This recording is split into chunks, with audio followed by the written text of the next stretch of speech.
কড়াইটা গরম করে নিলাম। আমি ইন্ডাকশানে করছি। একটু তেল দিয়ে নিলাম। তেলটা একটু গরম হয়েছে, দুটো শুকনো লঙ্কা দিয়ে দিলাম। আমি দুটো দিলাম, সেরকম ঝাল খাই না বলে তোমরা তোমাদের পছন্দ মতো বাড়ানো কমানো করিয়ে নিতে পারো। শুকনো লঙ্কাটা একটু ভাজা হয়ে গেলে তারপর আমি আগে থেকেই বেগুনটা পুড়িয়ে রেখেছিলাম, বেগুন পোড়াটা এর মধ্যে শুকনো লঙ্কাটা উঠিয়ে রাখছি।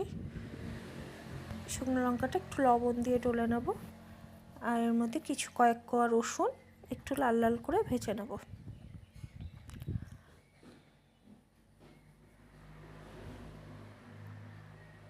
রসুনটা একটু লাল লাল করে ভাজা হোক, ততক্ষণে আমি একটু লঙ্কাটা সাইডে লবণ দিয়ে ডলে নেব। শুকনো লঙ্কা একটু লবণ দিয়ে ডলবে, তাহলে শুকনো লঙ্কাটা তাড়াতাড়ি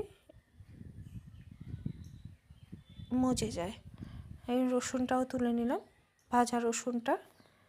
এবার তেলের মধ্যে আমি একটু পেঁয়াজ কুচানো দিয়ে দেব। পেঁয়াজ কুচানোটাও আমি একটু ভাজা করে নেব, খুব ভাজবো না, মোটামুটি করে ভেজে নেব, মানে একটু লাল লাল হওয়া অবধি ভেজে নেব। একটু লবণ দিয়ে নিলাম, আর একটু বেগুন ভর্তাটাতেও একটু লবণ দিয়ে নিলাম। দেখো এদিকে পেঁয়াজটা ভাজা হচ্ছে, হালকা ব্রাউন কালার হওয়া অবধি ভাজবো।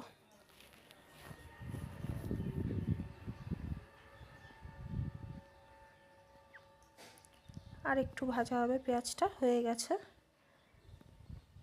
বুঝতেই পারছো, এই পজিশানে পেঁয়াজটাও আমি তুলে নেব।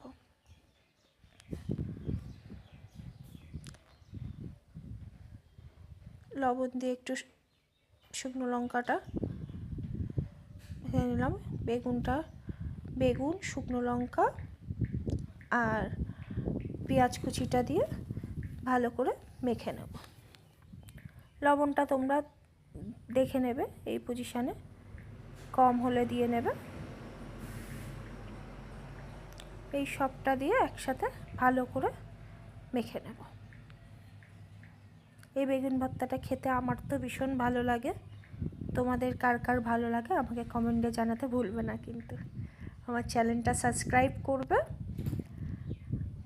এই বেগুন ভর্তাটা খেয়ে দেখো। আমার কাছে যেহেতু একটু পাতলা বেগুন ছিল, একটু মোটা বেগুন দিয়ে আরও বেশি ভালো হয়।